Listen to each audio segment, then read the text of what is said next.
Hello, everyone. Myself with Will want to bring you guys a new update in regards to Ripple RLUSD eyeing Tether USDT for $137 billion worth of that market.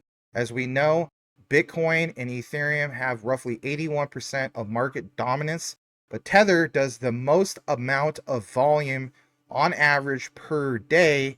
So again, the disruptor, Ripple XRP. So we have an update in that regard. And then on top of that, we want to get into a topic that's been discussed for over a year now, and that is the whole notion of, for example, an XRP ETF. I understand that a lot of people have been covering this, but guys, gals, everybody, I feel as though that it's going to be really, really soon. So all we ask you to do is smash that like if you haven't done so already. Consider sticking to the end of this outline. You're going to want to hear about how we analyze some of these discoveries and again why it matters. Let's jump right into the material. First thing we're going to get into is this right here from, believe it or not, Yahoo Finance. But before we do so, check out the Decent wallet. It's going to be a quick little ad. It helps benefit myself and Will Fix, and then we'll be right back. Hopefully you're not leaving your cryptocurrency on the exchanges. Exchanges can fail and get hacked. If you don't own the keys to your coin, then you're not in custody of your coin, someone else is. Be sure to get yourself a cold storage wallet. I suggest the Decent wallet after having owned several different wallets. I like the Decent wallet. I like the easy access with the thumbprint. I love the features inside, how it Bluetooths with my phone and gives me a large screen. I also like how I can order two. I use one for a moon bag, coin I'm not going to touch for maybe years. I use the other one as just my regular wallet. You can order two for $219, that's $99 off. Or you can order one if you wish. When you order, your shipping is free if you live in the US, the UK, the EU, or Japan. Order one today. I think you'll be satisfied. To order now and get the discount, you can use the link that's appearing above my head. There's also a link in the description, and generally there's one at the end of all my videos. Go ahead and order now. You'll be satisfied. All right, welcome back. So with that said, let's jump right into it. Here it is, basically speaking. And when I get into it, it mentions this. Ripple RLUSD eyes Tether $137 billion market as MiCA rules come into full effect. Guys, gals, everybody, MiCA went live, I believe, today, if I'm not mistaken, or towards the end of the month. Actually, I think a SEPA is today. And then we have this whole coming up here soon with the whole thing of MiCA. Again, we're going to show you why this matters. And to give you kind of a little brief heads up about this, I want to point out some of these key highlights. So basically speaking, this all took effect, like it says, December 30th, end of last year. And it's the landmark framework, right? European Union as a global leader in crypto regulation. Notably, MiCA was fully conceived after the 2022 FTX collapse. Again, understand the whole thing of action and reaction of what happened with FTX. But following suit, MiCA was adopted to protect consumers, promote innovation. And look what it says, harmonized regulations. Remember last video, if you guys saw it, Will and I talked a lot about Quant's position in regards to harmonization. So MiCA sets clear rules for crypto assets, issuers, stablecoin providers, and so on. But the whole thing is understanding some of the key details about this. Being a global leader in blockchain tech, emerge as a notable beneficiary of MiCA. So before we jump into the next part, I just want to get Will's take about this moving forward with all the recent news and what you gathered from this, Will. Yeah, I was affected by this, and I have a three commons account where I do trading, and it was converting all the assets into Tether, and so I had to change it, and as of yet I couldn't choose RLUSD, so I chose another asset. But this has got this is going to have a profound effect. Something that needs to be mentioned here is RLUSD is actually a US digital dollar because it's backed by US treasuries. So when you're backed by the US Treasury, that is a US dollar. So what's the difference between that and a CBDC? Well, a CBDC has governmental control. And as you guys know, the US dollar doesn't have a good reputation right now because we have done sanctions with the US dollar. And, using the SWIFT system, we've cut people off, we've seized their bank accounts. And so if a CBDC currency was made, who would trust us? Because we could turn it off much easier anywhere it's at. So that's not a very positive benefit. People don't want the US dollar to be able to be turned off. So what does RLUSD offer you? It offers you a US backed treasury dollar that does not have governmental control over it. It's a private sector kind of thing. It's a decentralized thing.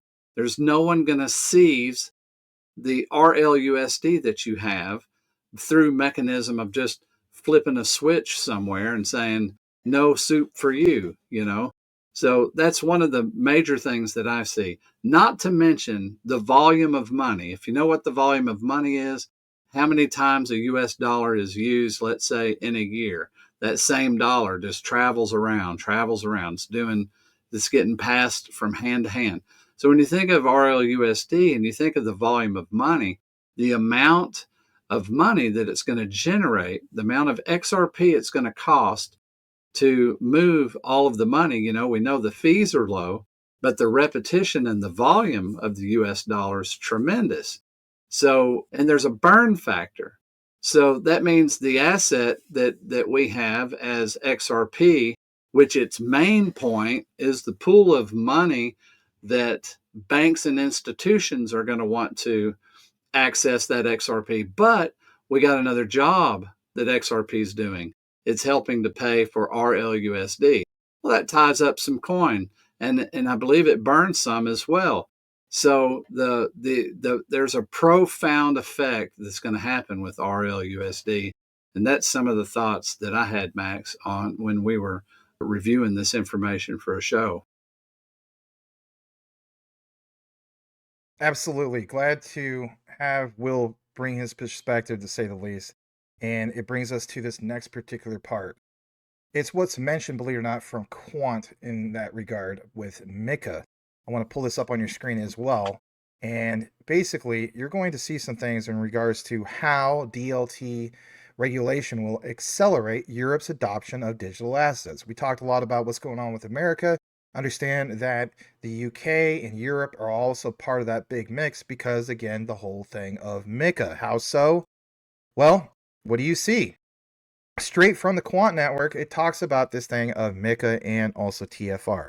The markets and crypto asset regulation comes into effect, already did, in regards to December of 2024.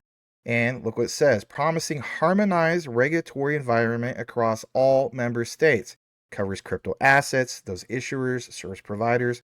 But if you're not aware of it, the transfer of fund regulation complements Mika by ensuring that the transfer of funds and digital asset carries information about originators and, of course, beneficiaries. Strengthens the combat of money laundering and terrorist financing. You see the timeline of when this all happened. If anything, we can appreciate that it happened during, for the most part, crypto winter. But what we also have here is that the adoption of Mika will allow the Europe markets to do a monumental shift for the digital assets industry. Talks about some of the goals, but here is your highlight. And I like this. Will and I discussed this before we did this video. Quant highlights the established, clear, and you read that right, consistent rules of these regulations and how it helps attract significant institutional and corporate investors, boosting digital finances development. Does it talk about liquidity? Isn't that the big enchilada? It does. So my thing is this, coming back into the frame. When we talk about RLUSD, when we talk about the whole thing of, for example, like you see right here, about how Ripple RLUSD eyes Tether, and you see how the whole thing of, and I'll share this back on the screen, my bad. The whole positioning of it all, again, this comes back full circle, Will. For me, it's understanding that if Ripple, like it says in the highlight, is a global leader in blockchain tech, and it falls under this provision, well, it does align Ripple perfectly with the framework. And that is the US's stance. Back to what Will is saying, we're not going to have a US CBDC. Maybe that's subject to change. Maybe it's like somebody like Gilbert Verdi and the Quant Network says, look, understand there's benefits. You might want to reconsider that. But whatever the case be, I think Ripple already strategically placed themselves in a position where they already pitched it to Trump, especially with that last dinner, and say, look, here is what you need to recognize when it comes to programmable money, liquidity, and our stance moving forward of how this is going to benefit the United States, other countries as well. And I think obviously it's a big, big deal. And of course, brings us to this next part. It's where Monica Long explains in thorough detail about institutional demand for RLUSD and the native asset of Ripple XRP. Is there growing interest overall?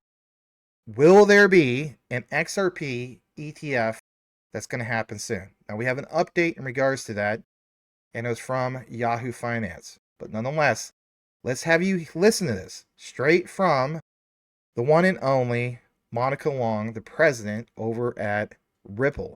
This is going to be 7 minutes. It gets to the point, and then Will and I will give you guys some of our thoughts in that regard with the whole matter. Smash a like if you haven't done so already. We really appreciate you guys. Here we go. Yeah, thank you so much. Thank you for having me. So the Ripple stablecoin is a one-to-one dollar pegged token. And so it is really about facilitating things like payments. The majority of what we have focused on at Ripple is enabling cross-border payments that are faster, always on 24/7, lower cost than more traditional means. And so stablecoins like Ripple USD really facilitate that for our customers. In XRP, it continues to be, a native token on the public blockchain, the XRP ledger. And so that token is also very useful for fast payment transactions on that blockchain. Does this create competition with XRP, though? Are you concerned that with this new stablecoin, folks will be less interested in XRP? We see them as really complementary to one another. So dollars can be a very effective means for payments. And we have seen that demand from within our customer base. Over time, we facilitated north of $70 billion in cross-border transactions through our payment solutions. And we've already been using stablecoins as a part of that equation. XRP is it's the native asset to the blockchain. So it's used for things like transaction fees on the blockchain, but then also can be a bridge asset to, trading different tokens on the XRP ledger. So we really see the two playing complementary roles. Speaking of bridge assets, I'm wondering what this means for on-ramp, off-ramp transactions when it comes to new stablecoins for cross-border payment users. What does the new stablecoin really solve? Is there a real reason at the end of the day you felt the need to go in this direction? Yeah, so the stablecoin market today is, more than $150 billion for US dollar stablecoins, and it's projected to grow to $3+ trillion over the next few years. So this is a market that is exploding. And you just mentioned a key use case for on-ramping and off-ramping into, the blockchain universe from the fiat world or the traditional world. And so we think that the market is continuing to grow and expand. And so having access to compliant, reliable stablecoins, that's the most important thing in a stablecoin, is that it has to be stable and you have to be able to trust the issuer to keep it one-to-one backed. The Ripple US dollar is regulated by New York Department of Financial Services. Their regulation is really seen as kind of the gold standard globally in terms of, how rigorous they are with their framework. And so that is, I think, a reason that especially regulated financial institutions will choose to use Ripple US dollars for, on-ramping and off-ramping into the blockchain world. Monica, as I was preparing for this and reading about this announcement, one thing that struck me was the fact that some of the biggest exchanges out there are missing from this announcement. So right now, this is available on Bitso, MoonPay, CoinMina, additional listings coming on Bullish, Mercado Bitcoin, and others. What about a huge platform like Coinbase and others, for example? When does that happen? We are continuing to expand distribution and availability of Ripple dollars on other exchanges. So I think you can expect to see more availability, more announcements coming soon. How soon? Imminently. Well, we'll look out for that. What about in terms of adoption? How big do you expect this to get in the next year realistically? I mean, do you have a baseline kind of projection on how big it could get based on the adoption you're talking about with clients? Do you think large institutions are using this? Who's using it? So, I mean, if we look at the crypto landscape overall, I mean, it has certainly been, the market's been growing in the past couple quarters. And, we think that this year is going to be a big year for crypto overall. And so demand for stable coins, we think will grow along with that. As you mentioned, I mean, it's really the way to on-ramp and off-ramp. It's also used as a key asset in trading. So we think that the market's going to grow tremendously over the course of the next year. Our demand from within our client base, our business doubled within payments last year. And so we see a really strong growth trajectory for our payment solution. And with that, Ripple US dollar will have a premium role. Monica, what about other asset types? You've seen a lot of interest when it comes to ETFs tied to cryptocurrency. A lot of questions around whether you could see an ETF tied to spot XRP. What kind of discussions are you having with people about this? Do you think we'll see one soon? I think we will see one very soon. I think that we will see more, various crypto spot ETFs this year coming out of the US. And I think XRP is likely to be next in line after Bitcoin and ETH. There's already been a number of different companies like Canary and others who have filed. And so we think, especially with the administration change, and that the approvals of those filings will accelerate. Hey, Monica, before we let you go, very basic one when it comes to Ripple USD versus XRP. Lay out for us who each of these are for. So both are openly available to users. So with Ripple US dollars, we see growing institutional demand within the world within our customer base for Ripple payments. I mentioned that, and we work with primarily regulated payment service providers and other financial institutions. We also work with a lot of banks. We are a custody provider through Ripple Custody.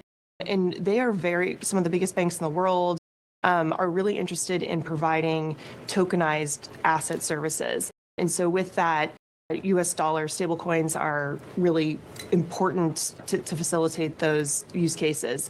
So we see institutional demand growing for Ripple US dollars and alongside XRP as well. And, as the crypto market expands overall next year, I think there will also be a growing retail need for dollar stable coins in trading. Ripple President Monica Long, going to have to leave it there. Monica, Happy New Year, and thanks so much for joining us on Bloomberg Thank you Crypto. for having me. Now to some crypto stories that caught. Okay, my friend. So here's the thing, everybody. Let's zoom in a little bit. How many times, Will, did you see Monica Long mention not RLUSD? She could have said that over and over. Pounding home what my brother Will Fix has been talking about, and that is Ripple US dollars. She said at least, what, 3? Yeah. Maybe 4 times, my friend. And then the ETF. So I want to pick your brain on this. I want to hear what you got to say in that regard. I think everybody does. Yeah, she used the term for exchanging currencies. She said tokens instead of currency.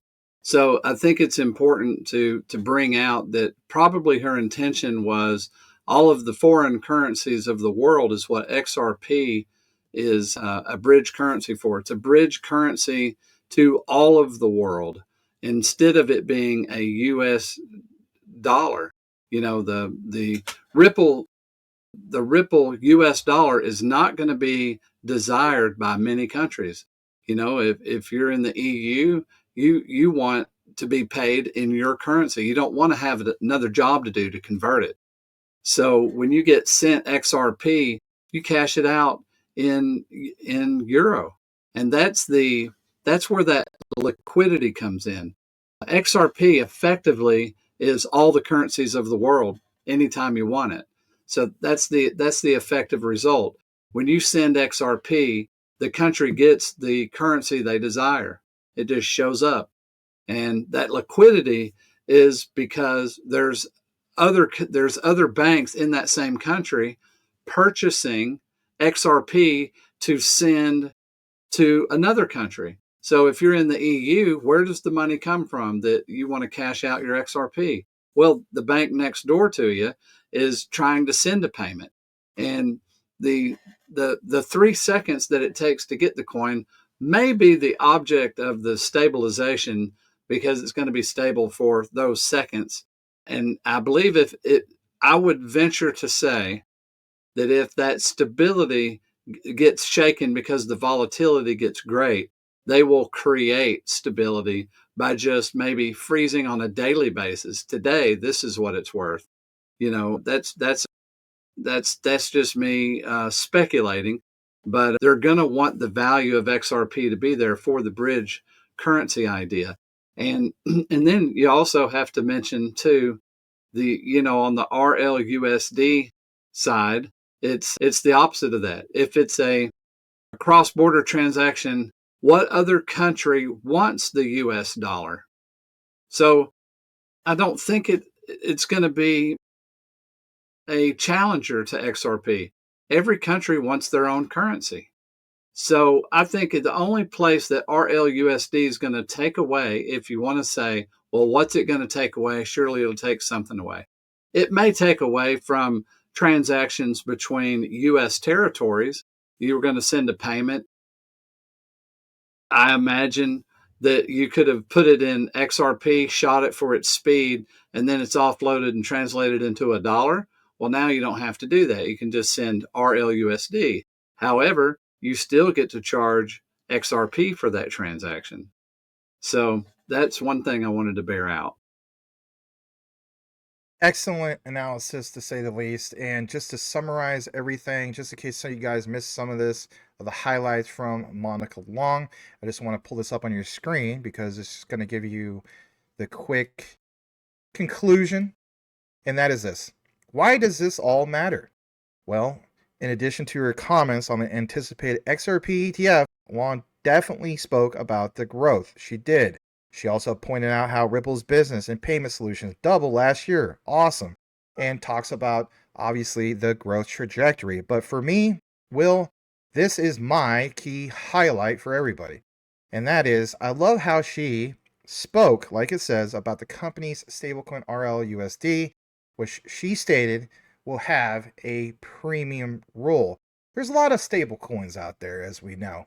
And at the end of the day, the way I look at it is, it's the ones that will stand out moving forward to bring real world use case. But say what you want. Ripple meeting with Trump just a few days ago, they definitely explained not only the concept of on-demand liquidity, which she definitely talked about a little bit in that Bloomberg interview, but how RLUSD will help the United States and, let's face it, the bigger players moving forward. So, yeah, lots of big news. She also brought up the ETF. I know we have, the title includes ETF. There's something really, really big that is a huge difference between an XRP ETF and, let's say, a Bitcoin ETF. And people bring up the derivatives market. So what the general person doesn't like, that says, oh no, I think an ETF, brings in the derivatives market. Then you have people buying calls and puts, and they're controlling the market through derivatives and controlling the price. Now, that's true for Bitcoin, because everybody pretty much wants Bitcoin for the same reason: to buy it, to hold it, and to sell it for a profit. It's a store of value until it's worth more than what they bought it for. So institutions buy it for that reason. Banks, whoever's buying Bitcoin, that's its one use case. But XRP is completely different than Bitcoin for this reason. The main pool of money and the main job of XRP was cross-border transactions that facilitate the bridge currency idea. Now, that pool of people that are purchasing XRP do not care about how much the price is because they're not buying it for that reason. They're using it to do a 3-second transaction to be cashed out in 3 seconds. They're just using the currency, the XRP, for that reason. So they're an indiscriminate buyer. They don't care about price. Well, the derivatives market is really built upon the idea that everybody wants the best price. The value of the asset going up and down has everything to do, that volatility has everything to do with people making money in puts or in calls. And when it gets weighted one way and starts getting manipulated, then, it creates a situation. But when you have an indiscriminate buyer that doesn't care about the price, that's going to shake that market up. It's not going to be the same as Bitcoin, in my opinion, because of that nuance that no other coin really has. I don't believe there's another coin where people do not care about the price when they purchase it, because it is going to be purchased, used, and sold. But so you see my point, because the bank walks up to the counter with $1 billion and says, I'm moving $1 billion. They don't care if they buy 1 XRP or 1 billion XRP. They don't care. They don't care what the price is. They're moving the money. So that's something else I wanted to bring out about an ETF that I think will be an interesting factor, and also makes the ETF for XRP different. The other thing that makes it different is the more coins you remove from the pool to be used for cross-border, the higher the price of the coins left has to be to move the same amount of money. If you're moving X amount of money with 500 million coins, what happens when you're moving that same amount of money with 400 billion, or if you cut that, if you reduce that amount, that means the price of that coin has to be more to move the same amount of money. So when you create an ETF, they have to secure those coins at another location. So it's pulled out of the pool of use for cross-border, which jacks the price. So I think an ETF will be a profound good effect on XRP. I couldn't agree more with what you had to say. Listen, everybody, Will Fix does an excellent job when it comes to breaking it down. I'm honored to have him. Glad to do these. You're very welcome. You're pretty awesome when it comes to that. Anyway, if you guys appreciate these collaborations, simply just do us a favor. Smash it like, obviously share, subscribe if you choose to do so. But whatever the case be, if you listen to the entire outline, simply type in this keyword into the comments, and that is Monica, and we'll know that you listened to the entire outline. As the saying goes, know what you have, know where you hold it. The research trumps FUD 110%. We'll see you guys on Next video. the next one.